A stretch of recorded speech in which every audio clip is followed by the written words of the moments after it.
Corona को लेकर सरकार की नई गाइडलाइन जारी हो गई है। 12वीं तक स्कूल प्रदेश में बंद कर दिए गए हैं। 30 जनवरी तक स्कूलें बंद रहेंगी।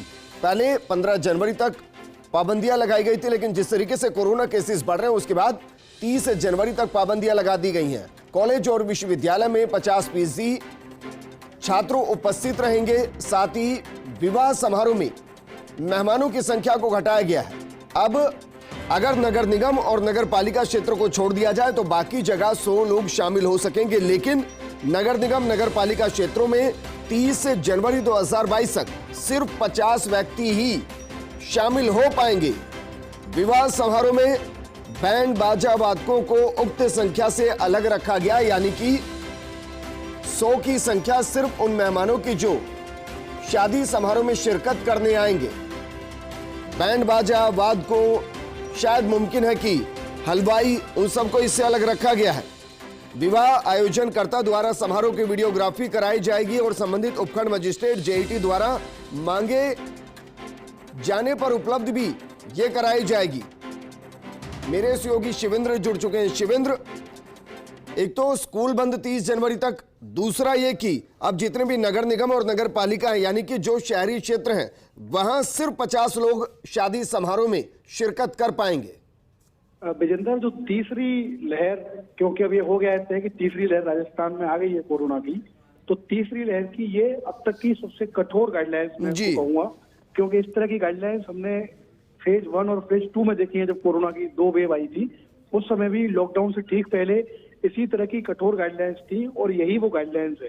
इसमें जो सबसे इम्पोर्टेंट चीज है वो मैं दर्शकों को बताना चाहूंगा। सबसे पहले तो अभी तक 1 से 8वीं तक के स्कूल प्रदेश में बंद थे, लेकिन अब सभी नगर निगम और नगर पालिका क्षेत्रों में 12वीं तक के स्कूल 30 जनवरी तक तत्काल प्रभाव से बंद कर दिए गए हैं। यानी एक बार फिर से जो शिक्षा विभाग है उस पर अब दिख रहा है कि कोरोना का साया आ गया है।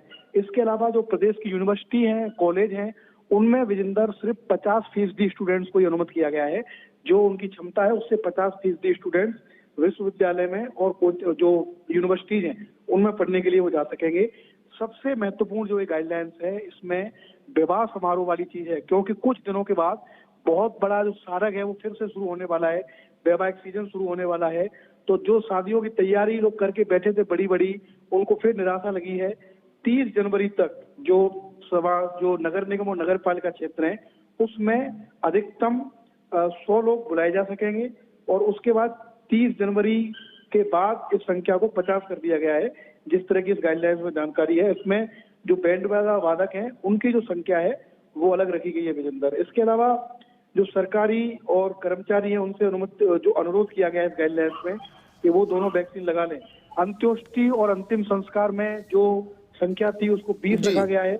एक और जो बड़ी महत्वपूर्ण चीज है इस गाइडलाइंस में वो धार्मिक स्थलों के संबंध में है, जो कि क्योंकि राजस्थान में हम जानते हैं कि एक से एक बड़े धार्मिक स्थल मौजूद हैं पूरे देश के अलग अलग इलाकों से। राजस्थान में चाहे मेहदीपुर बालाजी हो, सालासर बालाजी हो, देशनोक का करणी माता मंदिर हो, खाटू श्याम हो, इतने बड़े बड़े जो मंदिर हैं, रामदेवरा हो, तो मंदिरों को लेके और जो धार्मिक स्थल है, ख्वाजा साहब की दरगाह है अजमेर में, उनको लेके ये निर्देश है विजेंदर के सुबह 5 बजे से लेकर रात के 8 बजे तक ही जो धार्मिक स्थल है वो खुल सकेंगे।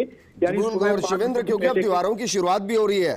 13 तारीख को लोहड़ी है, 14 तारीख को मकर संक्रांति है। सीधा निर्देश दिया गया है कि ओमिक्रॉन के बढ़ते संक्रमण को देखते हुए घर पर ही रहकर त्योहार मनाए जाएंगे। इसका मतलब यही निकाला जाए कि सार्वजनिक कार्यक्रम नहीं होंगे जो बड़े स्तर पर होते हैं। बिल्कुल, सरकार ने स्पष्ट कर दिया है कि आपको घर पर ही रहना है, क्योंकि जयपुर में मकर संक्रांति का हम देखते हैं विजेंदर की बहुत बड़ा असर है। पूरा जो जयपुर है वो ऐसा लगता है कि छतों पर उमड़ गया है पतंगबाजी के लिए।